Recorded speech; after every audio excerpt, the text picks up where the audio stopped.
Soon as की जगह no sooner लगाएंगे। लगा दीजिए। ठीक है, सभी 12वीं के छात्रों का आज स्वागत है। इस वीडियो में हम सिर्फ ग्रामर का एक डू एज डायरेक्टेड सीखने जा रहे हैं कि एज सून एज की जगह हम नो सूनर देन कैसे लगाते हैं। एज सून एज के स्थान पर नो सूनर देन का प्रयोग किस तरह से होता है, और इसी तारतम्य में हम ये भी सीखेंगे कि नो सूनर देन की जगह एज सून एज कैसे लगाते हैं।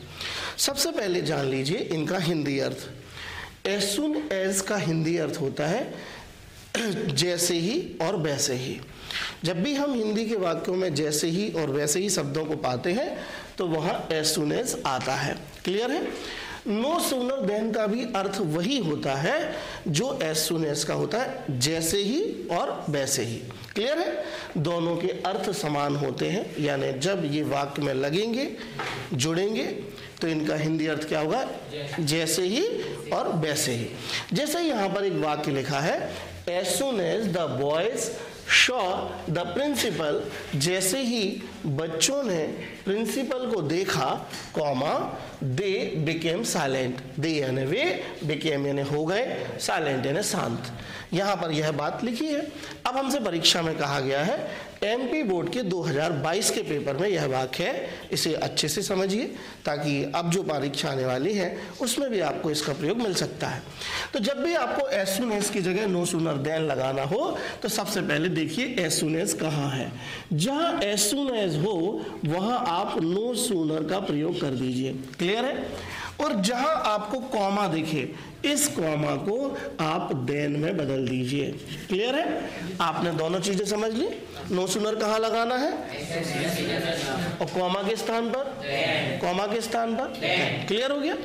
देन के बाद जो दूसरा वाक्य लिखा है उसमें बिना कुछ किए आप उसे ज्यों का त्यों उतार दिया करें, इसमें आपको कोई परिवर्तन नहीं करना है। क्या ये बात समझ में आ गई। देन के बाद हम जो दूसरा वाक्य लिखा है उसको एज इट इज लिख देंगे।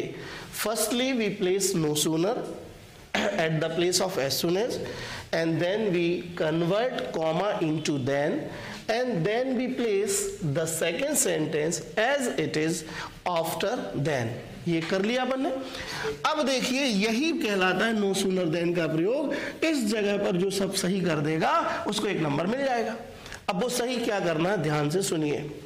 सबसे पहले आपको ध्यान रखना है कि नो सूनर के बाद आपको सहायक क्रिया लगानी है। क्या लगानी है, नो सूनर बिना सहायक क्रिया के कहीं नहीं जाता।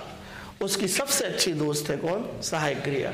तो जैसे ही वो घर से निकला उसे क्या चाहिए, सहायक क्रिया का साथ। तो अब हम यहाँ पर देखिए हमारे इस वाक्य में कोई सहायक क्रिया है, बिल्कुल नहीं है। यहाँ पर सहायक क्रिया नहीं होगी तो हम किससे पूछेंगे, मुख्य क्रिया से, कि भाई यहाँ तो भाई सहायक क्रिया कौन है। तो हम गए मुख्य क्रिया के पास और मुख्य क्रिया क्या लिखी है, सॉ। सी का सेकंड फॉर्म सॉ। तो अब यहाँ पर जब दूसरा रूप हमें मिला तो इसने बताया कि हमारी सहायक क्रिया कौन है, डिड है।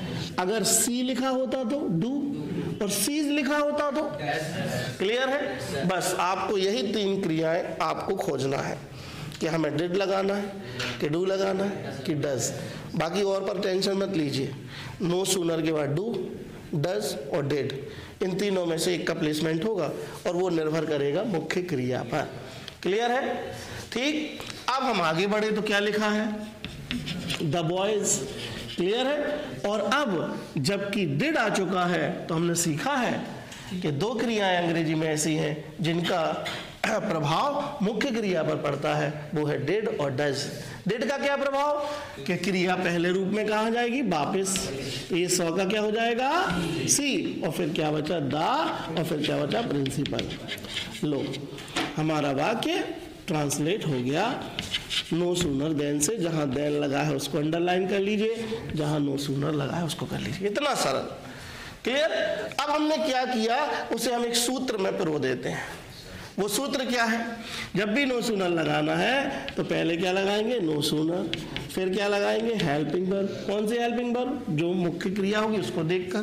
फिर क्या लिख देंगे, सेंटेंस नंबर फर्स्ट। फिर क्या लगा देंगे, देन। फिर क्या लिख देंगे, सेंटेंस नंबर 2। इस सूत्र का इस्तेमाल करके आप एज सून एज की जगह क्या लगा सकते हैं, सरल। इसका हिंदी क्या हुआ, no sooner did the boys see the principal. वही मतलब हुआ, जैसे ही बच्चों ने प्रिंसिपल को देखा वैसे ही, इस देन का मतलब दे बिकेम साइलेंट, और ये फुल स्टॉप लगा दिया।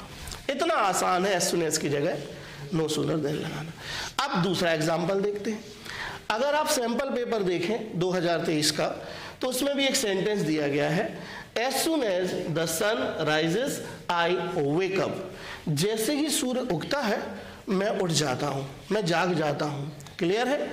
अब इसकी हिंदी तो हमने पता कर ली, लेकिन हमें हिंदी लिखना नहीं, हमें नो सूनर देन लगाना आएगा। सभी लोग एक बात अच्छे से ध्यान रखना, जब एज सून एज का वाक्य है तो आपको नो सूनर देन ही लगाकर आना है। और देन में याद रखना कौन सा देन, THAN वाला। क्लियर। कभी कभी बोर्ड लिख कर देता है मेक एडवर्ब क्लॉज। क्या लिख देता है, एडवर्ब क्लॉज बनाओ।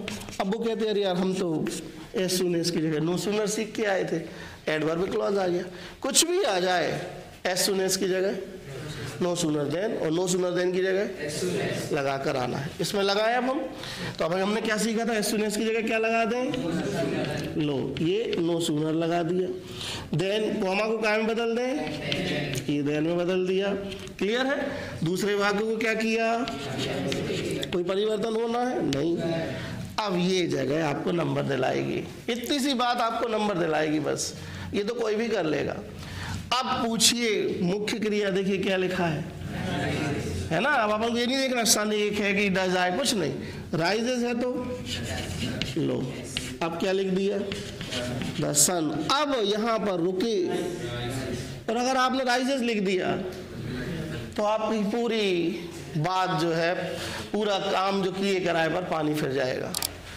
ये हमने इसको क्या किया, राइज, इसको साथ है तो क्या किया, क्योंकि क्या लगा है, यहाँ क्यों हट गया है, क्योंकि क्या लगा है, और हमारा वाक्य बन गया no sooner does the sun rise then I wake up.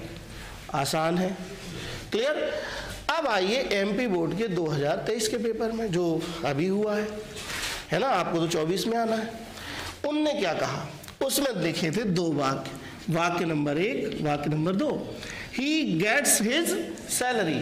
He gets his तो दूसरा वाक्य लिखा है he starts spending it.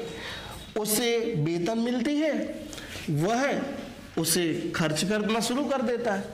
अब उनने ये नहीं कहा कि एज सून एज की जगह क्या लगाओ, नो सूनर। अब उनने कहा भाई इन दोनों वाक्यों को नो सूनर से जोड़ दो, हमें आइडिया आता है, हमारे पास सूत्र भी है, तो इस सूत्र का इस्तेमाल करें। क्या लिखेंगे अपन, नो सूनर। अब हम भूल गए कि इसके साथ सहायक क्रिया आती है, और अपन ने तुरंत पहला वाक्य लिखा और जोड़ दिया। बस इसीलिए बोर्ड चाहता है कि आप उसमें सहायक क्रिया ना लगाओ और हम गलत दे दें, तो अपन फूक फूक के चलेंगे। नो सूनर के बाद सहायक क्रिया चाहिए। अब देखो सहायक क्रिया के लिए आप लोग ये वाक्य लेंगे, ये तो कोई अपन ये लिख लेंगे, जैसे उसे सैलरी मिलती है वैसे ही उसे शुरू कर देता है वो खर्च करना। ये वाक्य लेंगे, देखो क्या जोड़ा है। अब अपन को किसी से नहीं पूछना, चुपचाप फिर क्या लगा देंगे, ही, और ही के बाद, और आपने क्या लगा दिया, गेट्स। तो ये क्या हो गया, और यही चाहता है बोर्ड, ये गलती अपन करेंगे नहीं। अब क्या आ जाएगा, हिज सैलरी। क्लियर है। और कॉमा, अब कॉमा मिलता तो देन बदलते थे, लेकिन अब दूसरा वाक्य जुड़ेगा तो देन लगेगा। और फिर क्या लिखेंगे, ही स्टार्ट। उसमें कुछ नहीं करना अपन को, नहीं तो यहाँ भी तुम वो निकालने लगो सहायक क्रिया, स्पेंडिंग इट। सीख गए, कोई दिक्कत तो नहीं, ठीक।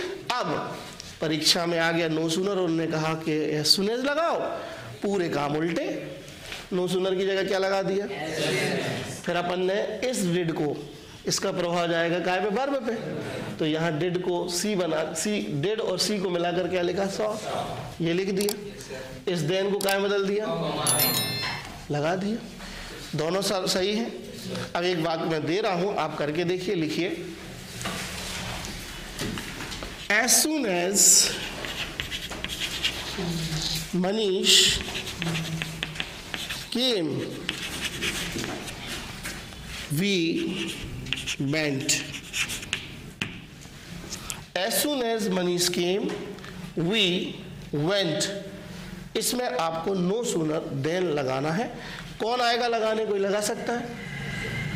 आइए योगेश जी, हमारे बीच योगेश आ रहे हैं और योगेश कक्षा 12वीं में साइंस के छात्र हैं। आप नो सूनर लगा के बताइए, पहले अपना परिचय दे दीजिए। मैं योगेश रजक क्लास 12th में अध्ययनरत हूँ। चलो मैं यहाँ इसका नो सूनर बनाने आया हूँ। क्या करेंगे सबसे पहले? सबसे पहले हम एज सून एज की जगह नो सूनर लगाएंगे। लगा दीजिए। सबसे पहले एज सुन एज की जगह क्या लगाएंगे? No sooner. नो सूनर, हाँ। और फिर हम वर्ब को देखेंगे कि वर्ब का कौन सा फॉर्म है। यदि फर्स्ट होगा तो डू लगाएंगे, इसमें एस लगा होगा तो डज, और यदि सेकंड होगा तो डिड लगाएंगे। बिल्कुल, क्योंकि यहाँ पर सेकंड दिया है वर्ब का फर्स्ट फॉर्म, सेकंड फॉर्म, तो डिड लगाएंगे। ठीक, डिड लगा दिया। डिड, डिड क्यों आ गया समझ गए? कम होता तो डू, कम से होता तो और केम होगा तो डिड, इतनी सी बात। फिर हम सब्जेक्ट रख देंगे मनीष। ठीक, मनीष। फिर डिड लगाया तो वर्ब का फर्स्ट फॉर्म आएगा इसमें। हाँ, ये बहुत अच्छे से रखना कि डिड आ गया तो वर्ब फर्स्ट फॉर्म में वापस आ जाएगी, और यही करके नहीं आया तो सब गलत हो जाएगा। और फिर कॉमा की जगह देन लगाएंगे। बिल्कुल ठीक, और देन के बाद दूसरा वाक्य लिख देंगे, लाइए चौक लिख देंगे। ठीक है, और देन के बाद दूसरा वाक्य लिख देंगे। अब चूंकि ये छात्र हैं तो इनको बोर्ड पे लिखने की आदत नहीं, इनकी राइटिंग पे मत जाइए। इन्होंने वाक्य बनाया, नो सूनर डिड मनीष कम, और देन लगाकर दूसरा वाक्य वी वेंट। दूसरे वाक्य से तो कोई करने कुछ नहीं है, क्लियर है? ये आप सीख गए एज सुन एज की जगह नो सूनर देन लगाना। इसका हिंदी मतलब जान लिया, जैसे ही और वैसे ही। ठीक, परीक्षा में अच्छे से करके आइएगा, 1 नंबर आपका ही होगा। Thank you.